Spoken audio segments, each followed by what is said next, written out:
Hi, everybody. Welcome to another edition of Too Opinionated. So excited today. I've got with me actor and talk show host David Oulton. So welcome, David. Thank you very much for having me.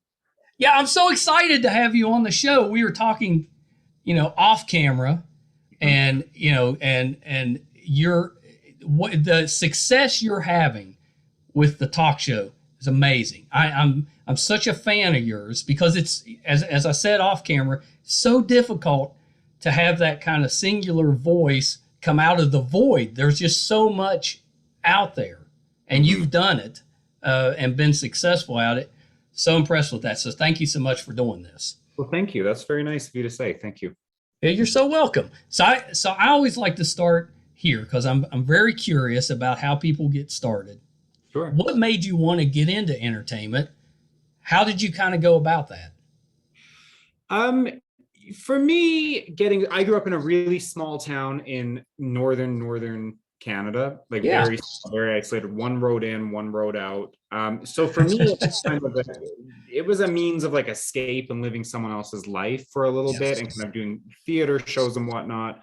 But really what ended up triggering it was I was in the UK and bumped into Dame Judi Dench randomly and struck up a conversation. Wow. Both in line. And she gave me some advice and kind of put me on the right track and helped me get into a film school. And it just kind of snowballed from there. And then I just fell in love with it. I got the bug, as they say. and really just kind of got lucky with it. Kind of more who you know than what you know, I think, is a big element of it. I don't know. Is there like a weird feedback that you can hear? No. Or is that maybe that must be just my computer? Yeah. I'm okay. You sound fine to me. Perfect. And then from there, just things kind of snowballed, and it's a lot of it's a weird, there's so many different elements of it, like the gratification and obviously the attention aspect of it, but also I don't like being bored. And I've voluntarily gone and been tested for like ADD and ADHD because I just can't. And it's not, they came back negative, but I think I hate being bored. I don't like routine. And I like things to be different. And when you're in entertainment, every single day is different and every hour is different than the last one. So that's what I like. And it's kind of, I also have a real estate business up here as well. And the nice thing about both of those things is the harder you work, the more successful you will be. No one's going to do it for you, which I really like that. There's no, so. That in that respect, it's very similar. I can totally see that. It's what you make of it. Absolutely. Yeah, that's terrific. So when you were in high school, did you do theater or were you in band? What anything creative? Definitely drama, definitely in the theater, the theater classes, and definitely anything that I could do to get on that stage, I was interested in doing. And then a little bit of more. I mean, there's only so much professional you can do in a little town, but eventually did a couple of things that were not in the high school. Really just trying to figure it out. And I think it's kind of, you have to do that. And if you're interested in getting started in it, you have to just play around and try different things because there's no set path. That's right. That's right. Yeah, that's terrific. And what, how lucky is it that you ran into, of all the people to run into, Judi Dench? That's amazing. It was super random. She was very nice, very kind. She actually gave me her information, and I never thought I would hear from her again, but every time I send an email, I immediately get a reply. I've got gifts in the mail. I've got, she's quite a lovely human being. So yeah. And she's an okay actress too. Yeah, and she had an okay career over the years. Yeah, she's done all right. Nothing great, but it's okay. Yeah. So if I had a superpower, it would be the most useless superpower. But what it would be is my head is just full of useless knowledge. Especially, I'm really good at figuring out where I've seen somebody before. Okay. Right? So it's in my head, I have and I'm probably wrong, but I've got this picture of you on Fargo. Mhm. Is that possible? It is very possible. That's what I thought. Kind of That's like one of those, like if you blink, then you miss it. And I think even, in some versions the role was cut, but yeah. Yeah. So, but it's been a few years, right? It was one of the earlier. Yeah, season 2. Season 2.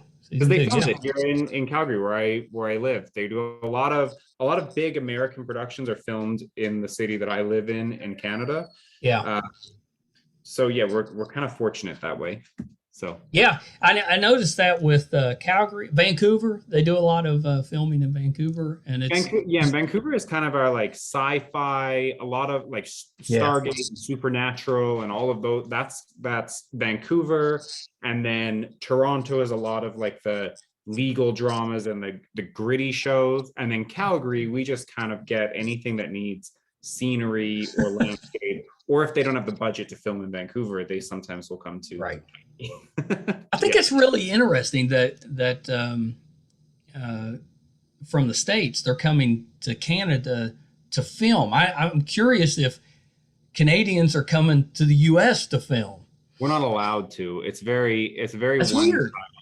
But it's because our dollar is cheaper here. So I mean, one US dollar in the US gets you $1, but here it gets you $1.25, and then labor is maybe a little cheaper and locations are cheaper, and so it's a cost thing. Well, that kind of makes sense. Yeah, so it would be more expensive for you to come to film here. Oh, totally. Cheaper for us to come to film there. That makes sense. Yeah, we're a very small state in West Virginia, and they've worked really hard to try to get people to film here. It's very it's mountain region, it's very beautiful, outdoorsy, so they've tried to, cut the taxes and put out incentives to kind of entice people to come and film here. We'll see if it works, but I get that. Like, do you do any acting or anything like that, or is it just this show? Or so I will tell you, I've had one acting experience. Okay, I take it back. I've had two.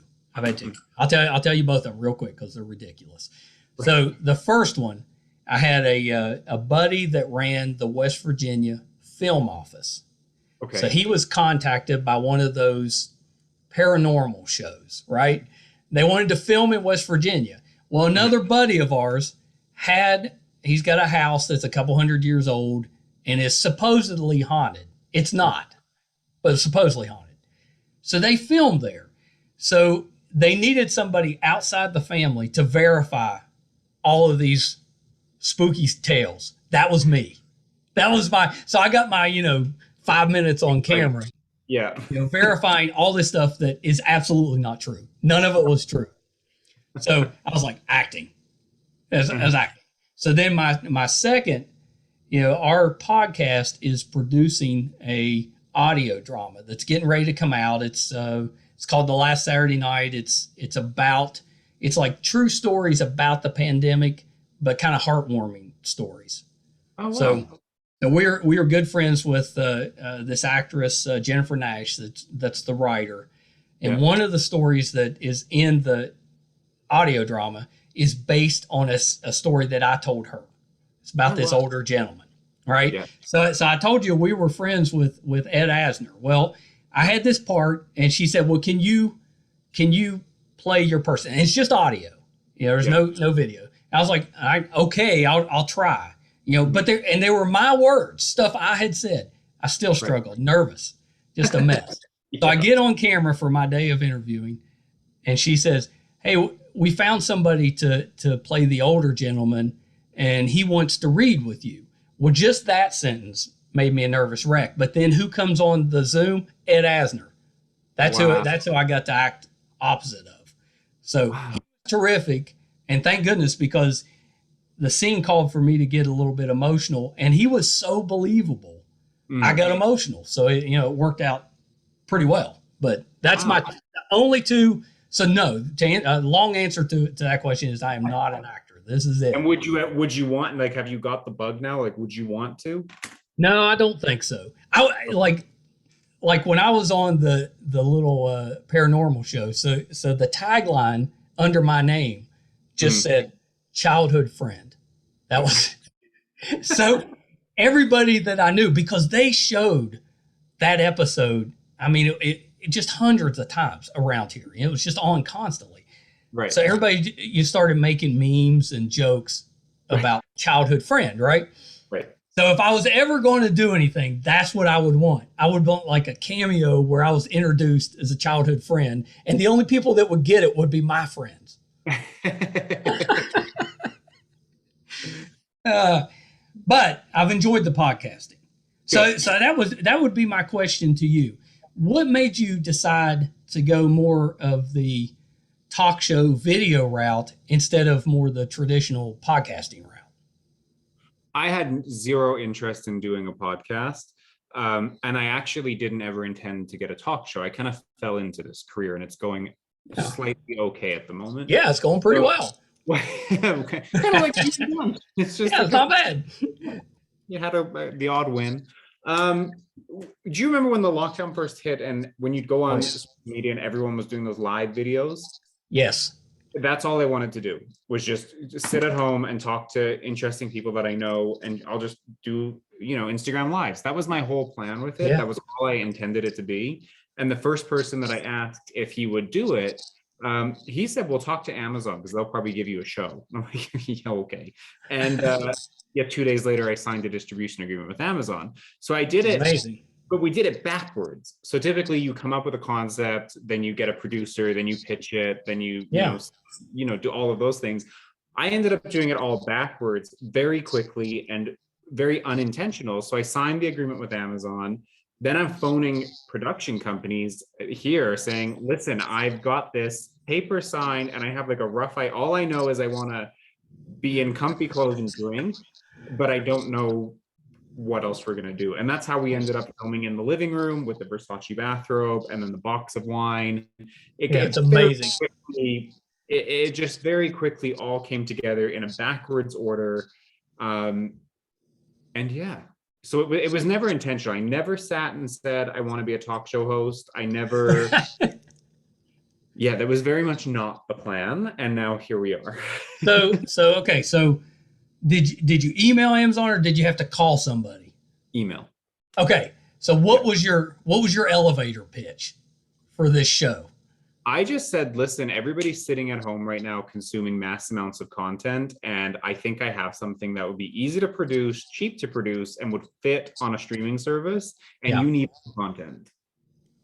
I love it. Yeah, that's a pretty good elevator pitch. That was it, because I didn't really know where else I was going with it at that point. And we had no guests lined up. We had no, and from the day that I called Larry and he said, "Talk to Amazon," from that day to wrapping production on the first 6 episodes was 6 weeks. That's how quick that whole thing. That's so fast. And then really, it was kind of then like it premiered, but it didn't premiere in Canada. So I couldn't even see it up here. And then it was like, well, I had no idea really what I got an email. I was on the treadmill and I got an email saying, "Hey, the show's out on Amazon. It's live. Just the first episode released on Prime."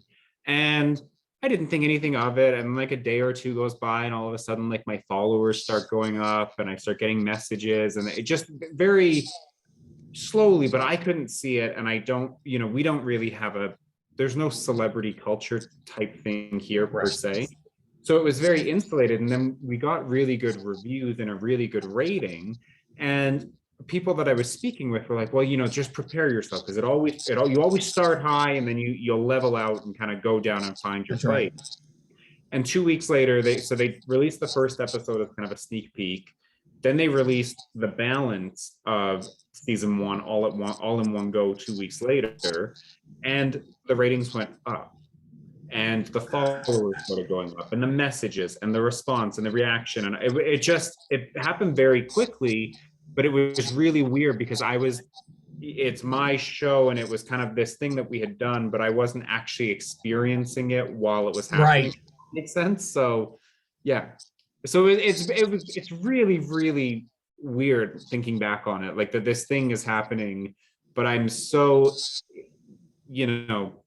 involved, but so not involved at the same time, because we couldn't watch.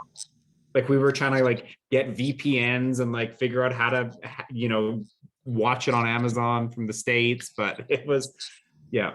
Yeah, that's amazing. It's called Face to Face with David. Correct. Yeah, Yeah. and well, and you've got. I mean, I've been watching, and just from my perspective, you've got a couple of things I think that they're really going for you.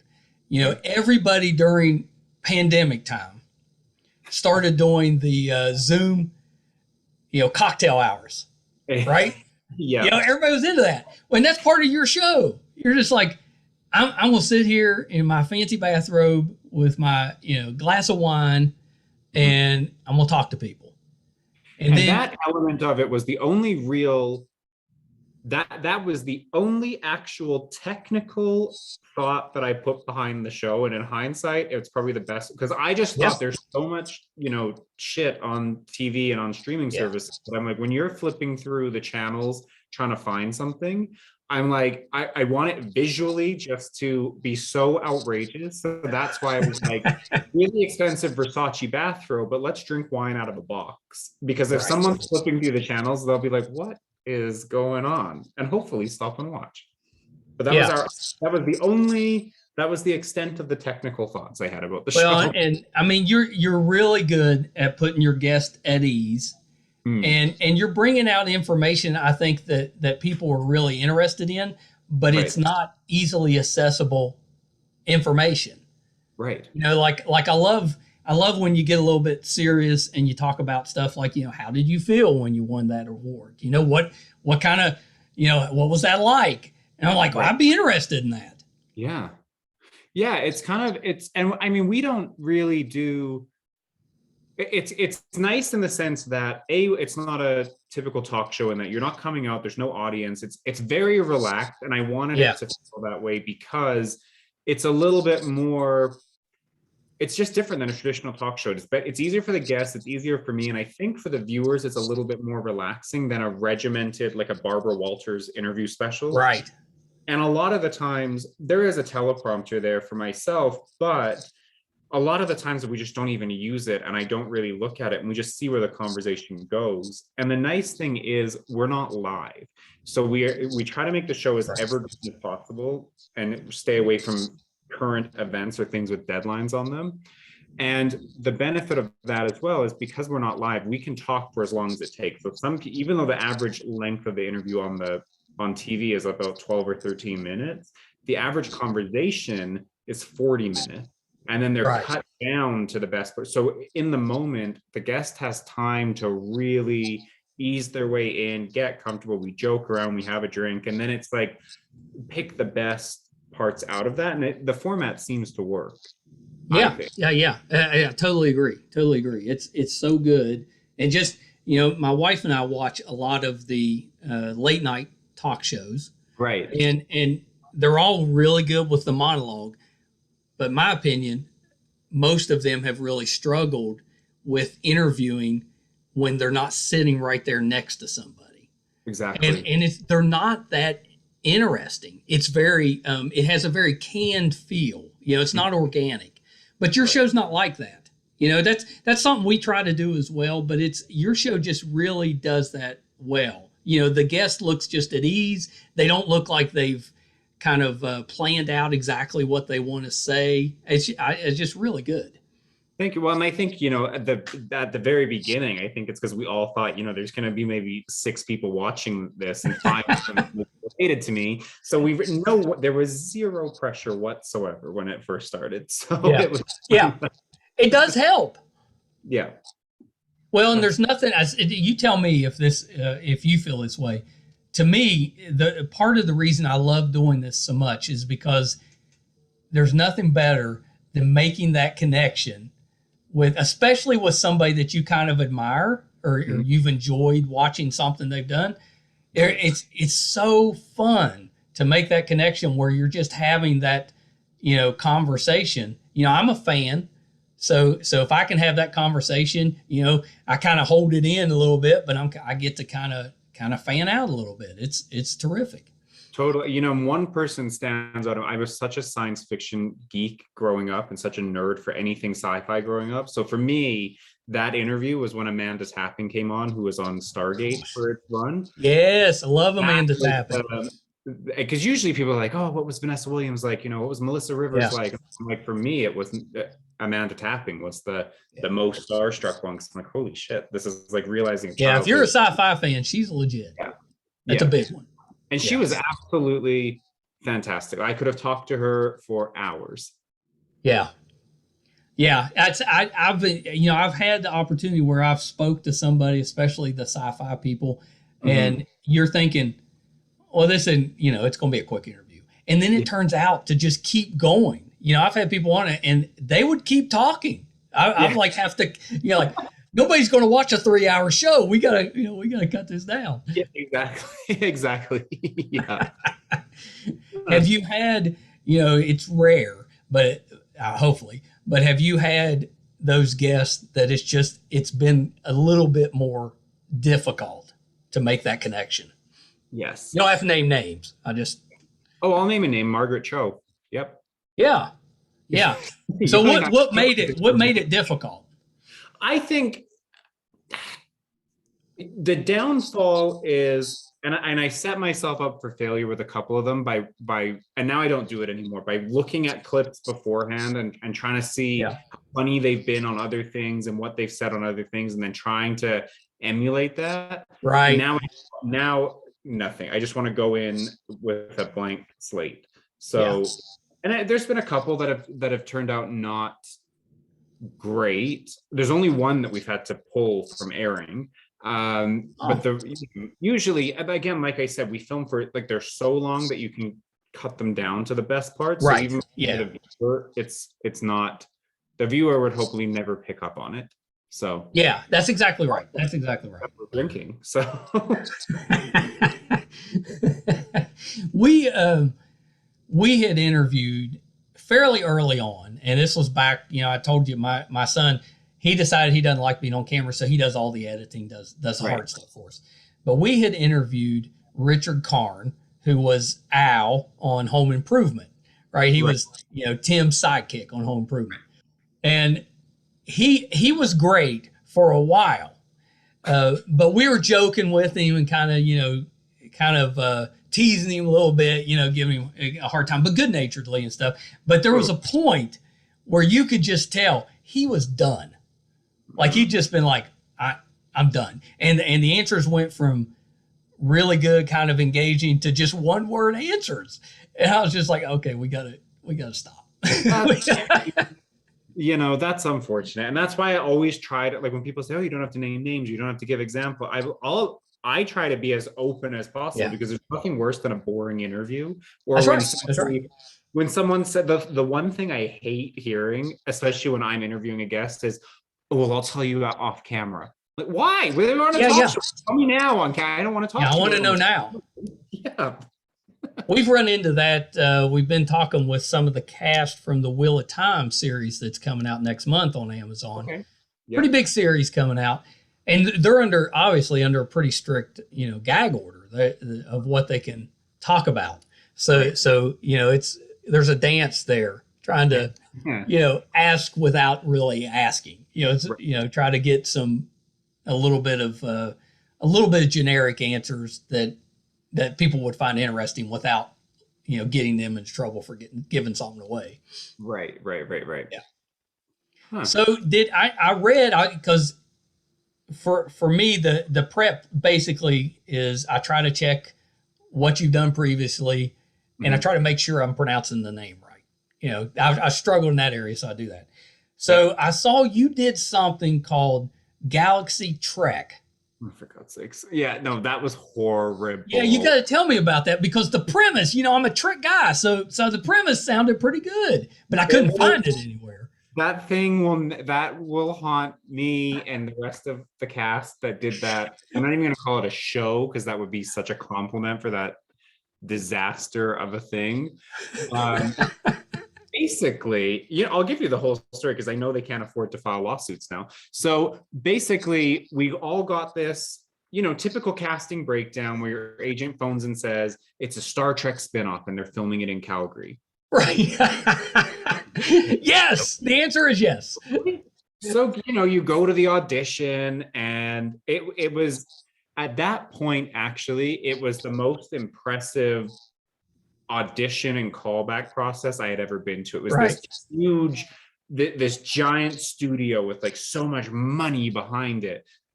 They had rented a room there for the auditions, we found out later. But then you show up on the set, and it's like, giant like 2-story green screen, and like the set of the bridge and all. And again, like I told you, I'm such a science fiction nerd. So it was amazing, and it was so much fun, and like we're in our little uniforms, and it's the script was gimmicky and really ridiculous, but it was still so much fun to be there. And then it turns out, so in Alberta, which is the province that Calgary, so I live in the city of Calgary, and the province is called Alberta. We have a town called Vulcan, and so they have like of a Star Trek Enterprise ship, and it like they really capitalized off of it. So that kind of played into it, and there was all of this. Anyway, long story short, it turns out that these producers were kind of schmucks in that they didn't actually have the rights from Paramount to make a Star Trek show. So yikes. Never got paid, and like there was never, so none of the cast have ever been paid for it. We never got our paychecks. None of the crew got paychecks. None of the I mean, it was released, much to all of our embarrassment, in like little clips on YouTube and stuff, all the footage that we shot, but it was like unedited, and like they cut so many corners that when the ship will fly past on the screen, but they cut so many corners with the CGI that there's no windows. And we're like, okay, so in this version of the future, no one wants to use in space. But it ended up being, it was so, we realized by like the second week that something is going on here, but then we were kind of all like, well, none of us have anything else to do anyway right now. So it ended up being the most fun I've ever had on a set. But in terms of good. Living down an embarrassment, that thing will haunt us forever. Yeah. I was worried that was, you were going to give me a story like that, because I couldn't find it, and I was like, uh-oh. But I was like, the premise sounded good. That's about the only thing that was good about it. Like there were so many. I even remember, I'll give you one story from the set. So the way that the bridge was designed was all the consoles and the chairs and stuff were there, but it was on a green screen, and then above us were like this lighting rig and stuff. So I remember there was a guy, do you know what a boom mic is? Like the thing that's on the stick, and it's the big yeah, of course. The guy that was doing the boom mic wasn't really paying attention, and he let it drop, and it went into Ray's eye, and Ray was playing the captain in the middle, and she went ow, and it startled him, and he went up so fast, but then he smashed the light above her, and Ray was on top of her. That was kind of about the time when we all realized, and one of the other women she showed up completely wasted the one day. Like, I mean, why wouldn't you just release it as a farce? They did. Oh, but like it's so bad, people don't realize. Like it's yeah. Like I'd left all that in and just went with it. Yeah. Nope. So what was your role? I was the communications officer. Very nice. Like the operations communicate. I did all of the hailing and the transporting, that kind of stuff. Did you get to keep the uniform?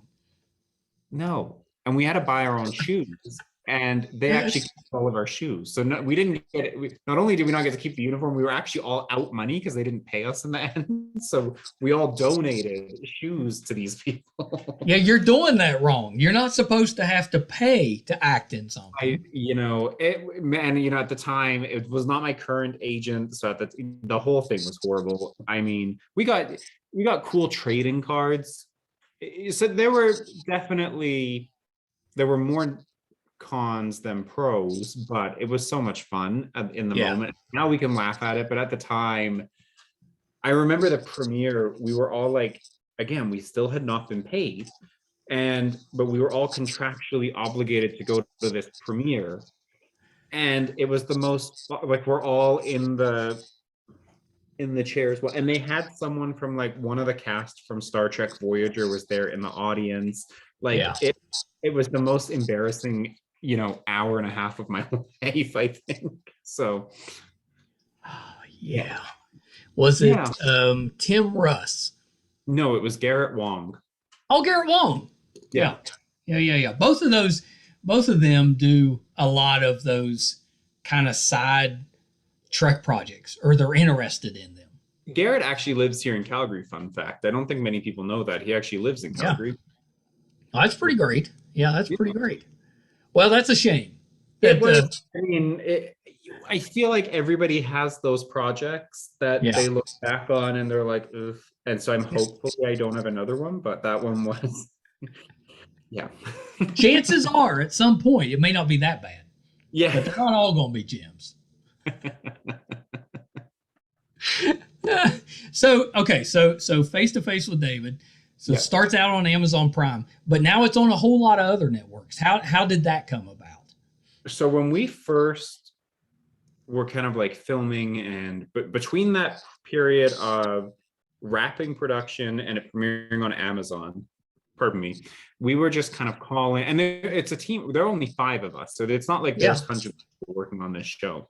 We were just calling networks, calling distributors, calling anyone we could think of, and it was no. But and then I would ask, well, why? And then it's because we're not interested. Go away. But it was enough that I had a couple of conversations back and forth with a lot of these people. And then we premiered on Amazon, and I think we still, I think we still have a 5 out of 5 rating. Yeah, it's amazing. In the UK. So then we were able to kind of we had a little bit of leverage then to go back, and then all of a sudden the conversation was much different. It's like, hey, would you want to talk again about doing this? And then other people started getting interested in it. But quite honestly, there are no agents that work on the show. So like my acting agent, Kelsey, she's not involved with the sale of the show or the distribution of the show. And we don't have a distributor either. I sit at home and just call people. So when Out TV was the first person to give, after Amazon, Out TV was the first kind of Canadian and worldwide broadcaster to say yes to airing it on regular broadcast television. And the way that introduction happened was I just went on LinkedIn, found who was in the right role, and then went through their company direct, called their main office and just kept going down the line in the company directory until someone picked up. And then when she did answer the phone, I'm like, hi, please don't hang up the phone. I'm not a professional pitcher, but I hope that you'll listen to me for 30 seconds. And it worked. And then from there, it just kind of snowballed. So I think it's, I tell that to a lot of people as well. I think that the biggest hurdle that a lot of people face with anything is it's really easy to come up with a great idea. Right. It's slightly harder to actually implement that idea. But in terms of actually getting something out there and doing it, to actually come up with a concept, film it, shoot it, and edit it, that's the easy part. Right. Get it on, to take it to that next level, most people just don't know how, but it's literally as simple as just start calling, pick up the phone, start emailing, start calling.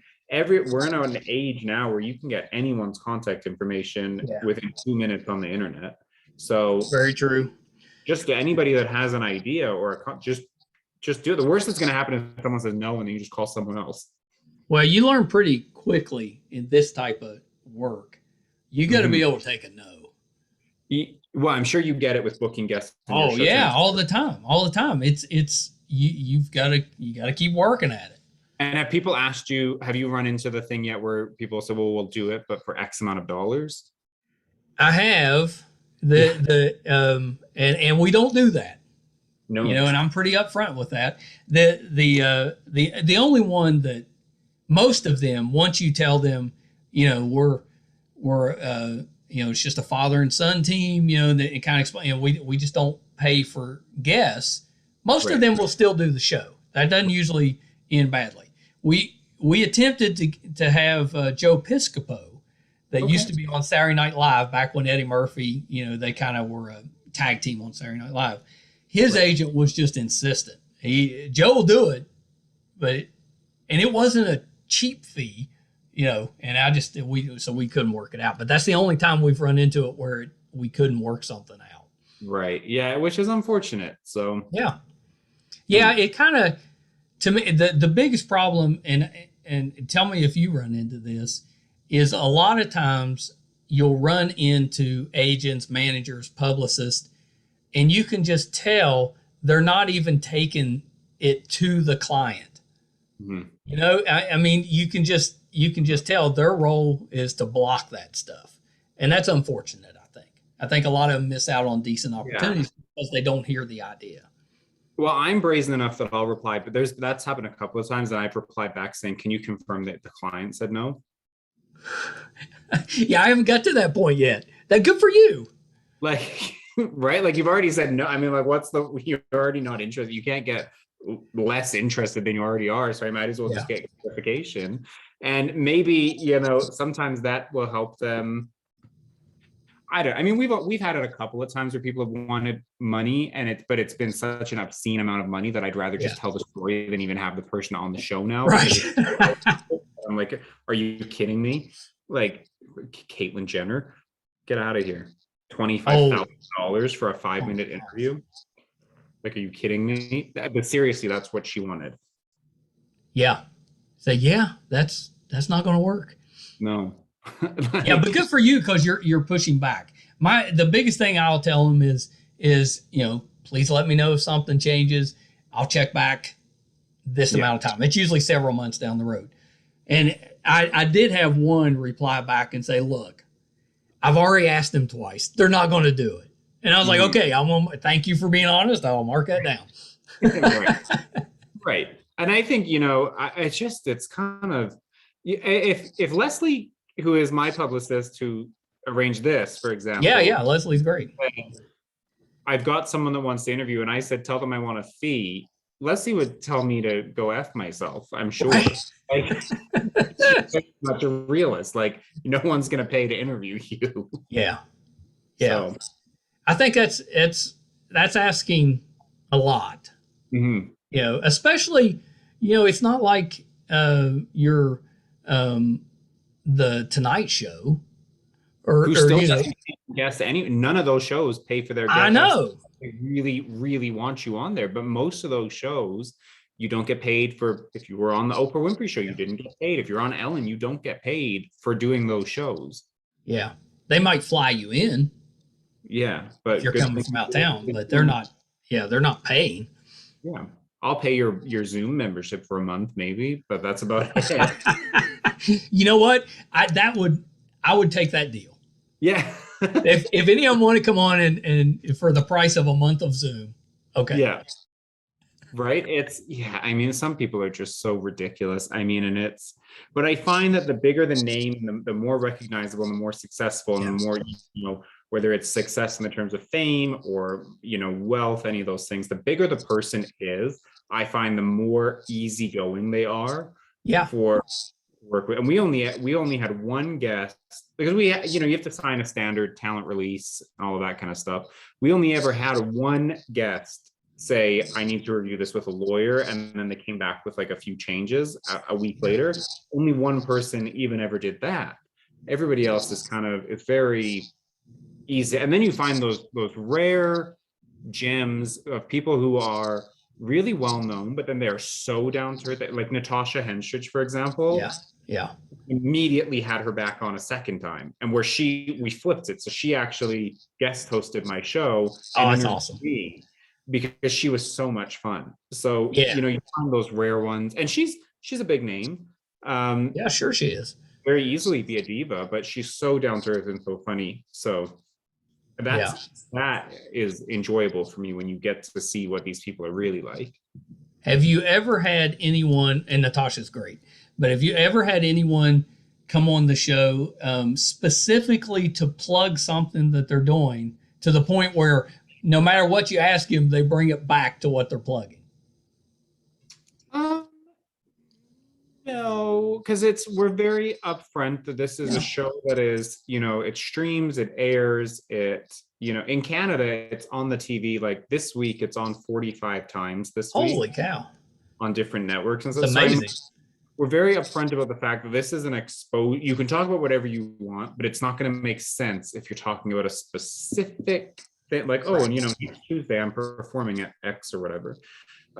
So not really, because they know ahead of time. There are some people that you need to plug certain things and that you need to talk about certain, but even like, for example, with Vanessa Williams, a condition of that interview was we had to discuss Black Theatre United. She knew it, and I knew it, that we had to discuss that. But it was very natural, because she found, like I said, how have you been keeping busy lately? And she very organically said, well, I've been working on Black Theatre United, and so it's very, I think it's also partly due to the caliber of guests that we have. Like, they're professionals, right? Like, you're not dealing, right? So it's, and that's really good. I mean, if you sat and you plugged the same thing over and over, like I said early on in this thing, we edit the interviews anyway. So I mean, you say whatever you want. We can cut all of that out. You just wasted half an hour. Yeah. You just wasted your time. We had interviewed Ed Bakley Jr. and one of the conditions for him to come on the show was he's a very passionate about the environment, and he just wanted a few minutes to speak on that. No problem. No big deal. No big deal. Happy to do that. And that's, I think, sometimes when you have trouble with a guest, they're not understanding that it's a little bit of a give and take. Like an interview is, for me to do my job, I need you to be engaging and be interesting. It's not all on me. Exactly. I mean, there's nothing worse than a boring guest. It's a, why are you here? Like, there's nothing worse than a boring guest. But the two criteria I've always said from day one, well, from like day 5, when we realized what we were actually, I've said that there are 2 criteria for the guest. You have to be interested and interesting. Those are so you have to be interested enough to come on the show and be willing to be open and interested in taking part.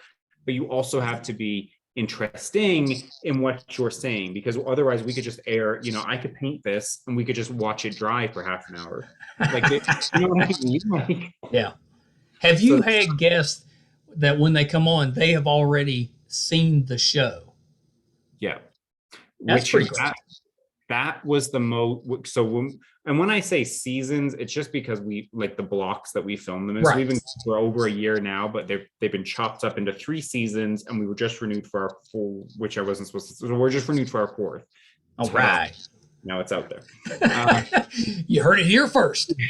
But that was the most surreal part, was when we filmed the first 6 episodes in my living room, and then they're out on Amazon, blah, blah, blah. Then we moved to a hotel to film subsequent episodes, and we got a budget. Things are actually going then. That was because it still didn't air in Canada at that point. So I still had not seen it. But I'll never forget that feeling of one guest in particular, Neil Cohen, when the call connected, and usually it's Luis, who's our cinematographer. He's the one that's on when the call connects, and he frames the guest and makes everyone look nice. Right. He was giddy, and I'm like, what is up with this guy? Like, why is he so excited to be like, it's even locked up for like 5 years or something? And then I sat down, and he was so excited to be on the show, and he knew about the robe, and he had comments on previous episodes, and he had wine there, and he knew everything about the show. And I were just remembering how this is crazy to me. Yeah. And it happened again and again and again. And then, the most, I'm going on such a rant here, so just disconnect me when you get hold of it. But the most surreal thing, aside from that instance, was, do you know who Melissa Rivers is? Yeah, of course. So Melissa Rivers came on the show and went into great, and I mean, everybody knows Melissa Rivers is infamous. Everyone knows that name.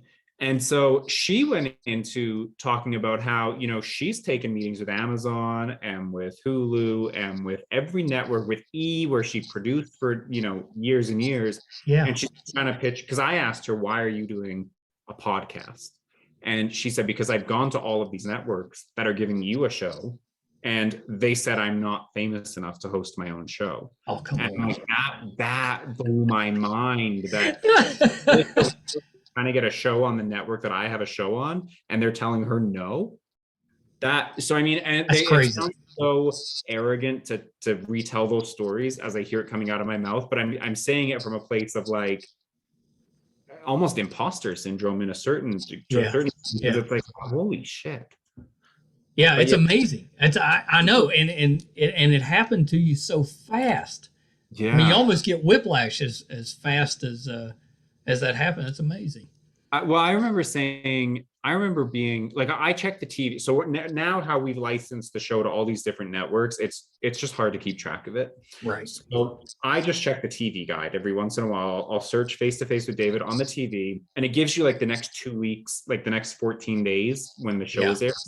And I remember like freaking out thinking, holy shit, like we air on national and international television Wow. 8 times in the next 2 weeks. And then I like, that was still crazy to me.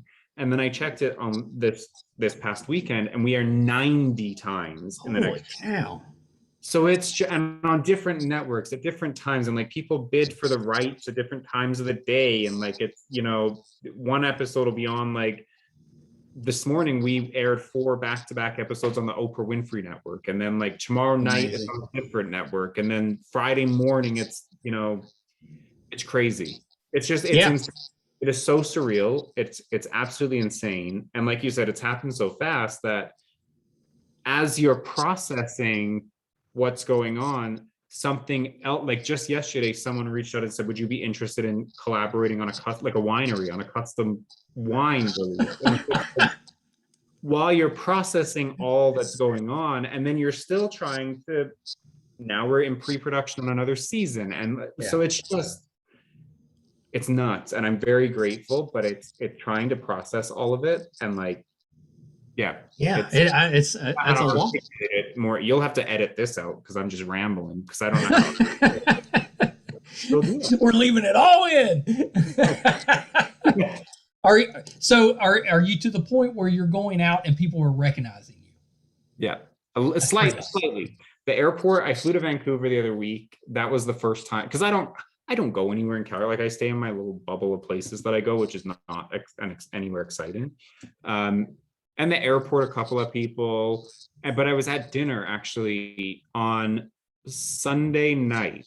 I went for dinner with my friend, and the couple that were next to us, they finished because they were there when we got there. They were already eating, so they got up and they left. And then a new couple came and sat down, and a younger couple. Yeah. And I really, because there's most of the people that watch the show are either the LGBTQ community, which is a straight couple, so wasn't them, or women who are kind of more like middle-aged women, really. Are the two networks that we air on. Those are our 2 main demographics. So I didn't even register that these guys sat down. And all of a sudden, she leans over, selfie, taking a selfie of the 2 of us. And she's like, thank you so much. And then puts her phone, and then it's like this, like talking to her boyfriend. And Susanna, who I was with, we're sitting, what the? And I'm trying to tell Susanna, I'm like, this does not happen ever. So, yeah. Except it does. Except that time it did. So, you know, it's slow. But again, it's Canada. So we're kind of, it's not up here. It's not like it is, I think, in places like New York or Los Angeles or even like Atlanta. Yeah. However, the other element of it is people also just don't care up here, because it's like, oh, you know, there's David. Like, well, right, because they know you already. Yeah. And I mean, there are, like, you know, it's neat to see. Sorry, that's the dog.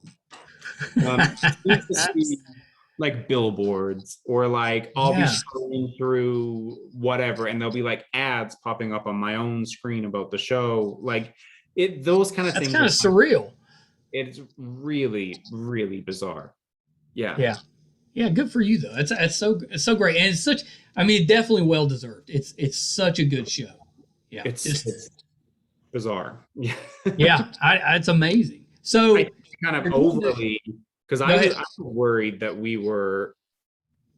I'm like, no one's gonna watch. I'm like, this is so simple. We like have oversimplified it now to the point that it's like, you know what you're in for when you turn it on, and it works. Yeah. So I'm very reluctant actually, and we get offered things all the time, like sponsors and investors, and do you want to do this or do that? And I'm very reluctant to change anything. From day one, the only thing that we have changed is we stopped filming in my living room and started filming in a hotel. That's the only, because with that German Shepherd running around, having all that equipment here, Right. a little stressful for insurance purposes. So, but that is the only change we've made. Yeah, that's amazing by itself, because it's especially once something gets popular, that's usually what happens. You know, people, you get a lot more chefs in the kitchen. Yeah. Yep. So, are you still pursuing the acting angle? Just recently had a conversation with Kelsey, who's my agent, and said, if things were to kind of come up, or if there's opportunities there, I'd be very interested in looking at them. So now I'm just kind of I've figured out much more of my rhythm now. So yes, but who knows? I'm filming another show at the moment, which is more of for a different network, which is more of a fly on the wall style reality show, which shows us making the talk show. And also, like I said to you before we started filming, I have my real estate business as well, which kind of just chugs along. So it's kind of this now reality show showing all of these things happening. Because what people do, I don't have an assistant. I don't have people that do things for me. I run this whole thing being my ridiculous life by myself. Yeah, you wear so many hats. I mean, you're so busy. So I mean, that kind of doing that as a reality show style thing. So I mean, between that and a talk show, in terms of television opportunities, I'm fulfilled at the moment. Yeah. Oh yeah, I'm sure you are. Amazing. So David, this has been awesome. Thank you. We have to do it again. Yeah, absolutely. Thank you for the opportunity. This was really fun. Yeah, absolutely. Next time we'll have our little cocktail hour. Perfect. Yeah, let's do it. Yeah. I'm not a wine drinker, so my wife, she's a little more worldly. She's a wine drinker, but I'll fix a drink. I mean, I'll drink actually right behind. I can't. This setup. I can't turn around, but like immediately right there is my bar, and as I'm looking, it's got everything you can think of on it. So I'm not particular to wine. It's just that seems the most elegant for on television. Well, it definitely. Well, it goes with the robe. With the guests. Yeah, I'm very jealous of the robe. I'm like, I should have got a robe. Yeah. That's probably the only thing holding us back. Yeah. So David, before you go, I think we've covered everything that you've got going on now, but where can we find you on social media? All of them. The only one that I really use right now is Instagram. Yeah, I found you on there. At David Oulton. And simple. Yeah, and I swear I had that do not disturb turned on. And I remember saying to you when I started this, I'm going to turn my do not disturb. It was really important though. They had to get that in there. I don't know how that, and I don't even know what that. Oh, it's for my food delivery. So I don't cook, but I order those meal prep kits.